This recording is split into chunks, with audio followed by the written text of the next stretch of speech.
So back in September, I've unboxed and I gave you my first impressions of the iPhone 7 and the iPhone 7 Plus. And those were the iPhone 7 in matte black and the iPhone 7 Plus in silver. And then a few weeks after, in October, I've received two more iPhones. So this time my own personal iPhone, the iPhone 7 Plus in matte black, and also that really shiny unicorn jet black iPhone 7 that's pretty much out of stock everywhere. So hey everyone, welcome to the Zen of Tech. I'm Daniel, and in this video I'll be comparing the jet black iPhone 7 versus the matte black iPhone 7 after about 6 weeks of use and see which one held up the best and also which one is overall the better option. Enjoy.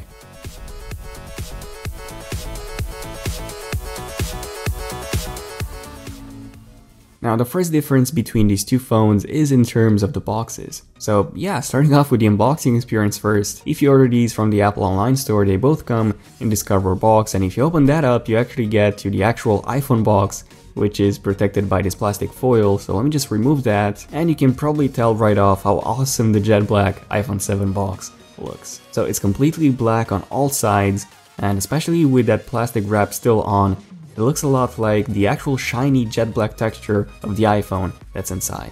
Definitely one of the most epic phone boxes I've ever seen. Let me know in the comments, what do you think of the jet black iPhone 7's box? But yeah, it has an iPhone branding on both sides. On the top and the bottom, I'm not exactly sure how well you can see this, but we have an Apple logo. And finally on the back we have the capacity. So this is the 128GB, and we also get a listing of everything that's included inside the box. And by the way, the jet black only comes in 128 and 256GB. So there's no 32GB jet black option for the iPhone 7. So if you really want a jet black iPhone 7, you have to get it in 128 or 256GB options. Now in terms of the other iPhone 7, the iPhone 7 Black or matte black, the box is simply, well, it's exactly the same white box that we get with all the other iPhone 7 models, so nothing too special. We basically get the same iPhone branding on the sides, Apple logo on the top and bottom, and the capacity, and then what's included inside the box on the back. And yeah, as you can see, the first difference between these two colors is the box itself. Which one do you guys think looks the best? Now when it comes to what's included inside the boxes, we basically get the exact same accessories in both. So we get a booklet which includes the quick start guide,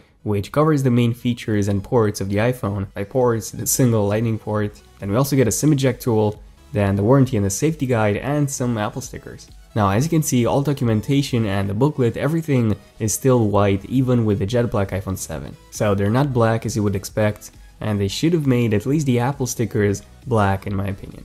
Now in terms of the accessories, first off we get the new Lightning earpods, which this time, by the way, they do not come with a plastic carrying case like we had with the iPhone 6s and before. We also get an adapter on the back, so a 3.5mm headphone jack to Lightning adapter so that you can use your old headphones, then a Lightning to USB charging and syncing cable, and finally the power adapter, which unfortunately is still a slow charging 0.5 amp one. But yeah, that's pretty much it. We get exactly the same contents inside both boxes. So now let's remove the plastic foil from each phone and take a closer look at them. So starting off with the jet black iPhone 7, this is actually my first time seeing this in person, and I have to say it simply looks stunning. It reminds me a lot of the old iPhone 3G and 3GS design. It's really shiny, and it feels quite interesting. So the back doesn't feel like plastic or metal. This is essentially polished aluminum, and it certainly doesn't feel as cold as the raw anodized aluminum that's on the matte black iPhone 7. And most of you are probably wondering, how does this compare to the black stainless steel Apple Watch? And as you can see, they're pretty similar indeed. The Apple Watch is a bit shinier though, and it looks a lot more like metal, whereas the jet black iPhone 7, it looks a lot like glass, even though it doesn't feel like glass at all. And you can probably see how well this phone was made. So the edges of the phone, they have the exact same finish as the jet black on the back, and along with that perfectly black display, the entire phone feels like just one piece. One single piece of this jet black polished aluminum. Now the jet black iPhone looks amazing, but the only downside is that, well, it scratches easily. Apple even states this on their website, and they do suggest you use a case on it, and I've had this out of the box for just a few minutes, and as you can see, I already have some small hairline scratches on it, and this was like, what, a few minutes of having it out of the box, so yeah, it definitely does scratch indeed. So yeah, this one seems to scratch from pretty much anything. Now moving on to the matte black iPhone 7, this one looks much stealthier. So it doesn't stand out as much as the jet black one, and it also feels much cooler to the touch. And that's because this is anodized aluminum, and even though it does attract smudges as well. As you can see, they're definitely not as noticeable as on the jet black iPhone 7. Now on camera, because of the lights, the matte black looks much brighter than it actually is. In reality, it's a pretty dark gray, so it's actually much darker than the 12-inch MacBook or the aluminum space gray Apple Watch, so it definitely looks much better in person than it does on video. Okay, so I've been using these iPhones daily for more than 6 weeks now, so let's see how well they managed to survive in this time. So taking a closer look at them, first off, the matte black iPhone, this one seems to still be, it seems to still be perfect. There are no visible scratches at all, and the smudges, they can be easily cleaned off with a cleaning cloth. So far, so good. The matte black seems to be perfect.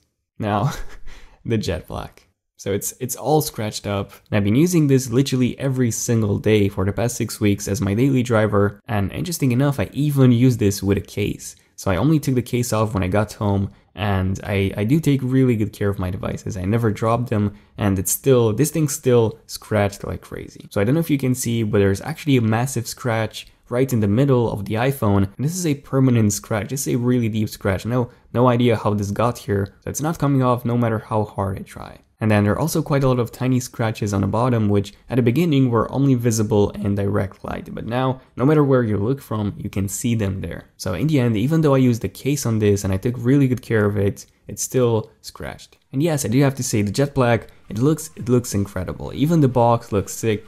And yeah, even if you do take really good care of it, and even if you use a case on it every single day, you will still get a few scratches from literally dust particles that get inside the case. So what's the conclusion in all this? Well, you can probably tell that the matte black is overall the better option. Even though I do have to say that in terms of looks, I still prefer the jet black iPhone 7. Oh, and by the way, Apple's actually working on a jet white iPhone 7, and since that will be white, this means that you won't be able to see scratches on that easily. But yeah, let me know, which one do you prefer? Do you like the shinier look and feel of the jet black iPhone 7 even though it's prone to scratches, or the matte black option instead? Also, in case you already have an iPhone 7, which one did you get? If you have enjoyed this video, feel free to subscribe to my channel for more iPhone 7 coverage, and also feel free to give this video a like if you have enjoyed it to let me know, and also feel free to follow me on Twitter at ZenofTech for more tech updates there as well. Let me know if you were epic enough to make it to the end of this video, and also don't forget to turn on notifications on my channel on both desktop and mobile by simply clicking on that bell icon next to my channel so that you're notified as soon as I upload a brand new epic video. But yeah, this was pretty much it for this video, so yeah, thank you for watching this video. I'm Daniel, and I'll see you guys in my next one. ZenofTech, signing out. Cheers.